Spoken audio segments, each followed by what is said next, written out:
নহয় সঁচাকৈ আজি এটা দুখৰ দিন আমাৰ অসমীয়াৰ আচলতে বিহুৰ দিনাখনেই আমি দিলীপ দাক এনেধৰণে হেৰুৱাই সঁচাকৈ আমি অসমীয়া যুৱ মঞ্চৰ লগতে শিৱসাগৰবাসী হিচাপে আমি দুখ অনুভৱ কৰিছোঁ সুদীৰ্ঘ বহু বছৰ আচলতে প্ৰায় 10,000তকৈ অধিক লোকক মৰণোত্তৰ পৰীক্ষাৰ সময়ত চিকিৎসকসকলক সহায় কৰা মূল ব্যক্তিজনেই আছিল দিলীপ দা আৰু আজি তেখেতক হেৰুৱাই আমি সঁচাকৈয়ে আমি দুখ অনুভৱ কৰিছোঁ আৰু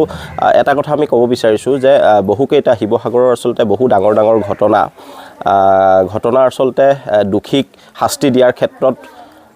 মৰণোত্তৰ পৰীক্ষাৰ যি ৰিপৰ্ট সেই ৰিপৰ্ট দিয়াৰ ক্ষেত্ৰত আচলতে মূল ভূমিকা গ্ৰহণ কৰিছিল এই ব্যক্তিজন গতিকে তেখেতক আজি এই বিহুৰ দিনটোতে আমি হেৰুৱাই সঁচাকৈ দুখ অনুভৱ কৰিছোঁ আৰু তেখেতৰ সমাজখনৰ প্ৰতি যি অৰিহণা আছিল সেয়া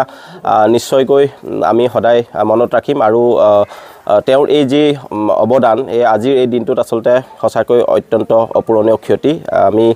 চৰকাৰলৈ আহ্বান জনাইছোঁ যে এনেধৰণৰ ব্যক্তিক আচলতে চৰকাৰৰ ফালৰ পৰাও আচলতে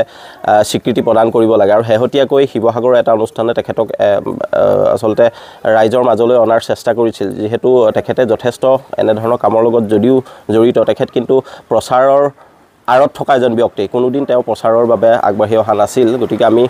শিৱসাগৰ বিভিন্ন ৰাইজলৈ আমি অনুৰোধ জনাইছোঁ গতিকে তেখেতৰ পৰিয়ালটোৰ কাষত থিয় দিব লাগে এই বিপদৰ সময়ত আৰু আমি শেষত অসমীয়া যুৱ মঞ্চৰ তৰফৰ পৰা দিলীপ দাৰ আত্মাৰ চিৰশান্তি কামনা কৰাৰ লগতে শোকসন্তপ্ত পৰিয়ালবৰ্গলৈ আমি গভীৰ শ্ৰদ্ধাঞ্জলি জ্ঞাপন কৰিছোঁ কি হৈছিলে দেউতাই ডিব্ৰুগড় হস্পিটেলত আমি এডমিট কৰি ৰাখিছিলোঁ তাৰপৰা তেওঁ কিডনী প্ৰব্লেম হৈছিলে তাৰপৰা কিডনী প্ৰব্লেম হোৱাৰ পৰা আমি সেইদিনাখন দেখাই মেলি দৰৱ পাতি তেওঁ ট্ৰিটমেণ্টতে চলি আছে তেওঁ তাৰপৰা লৈ আহিছিলোঁ কালি ঘৰ আমি আহি পাইছোঁহে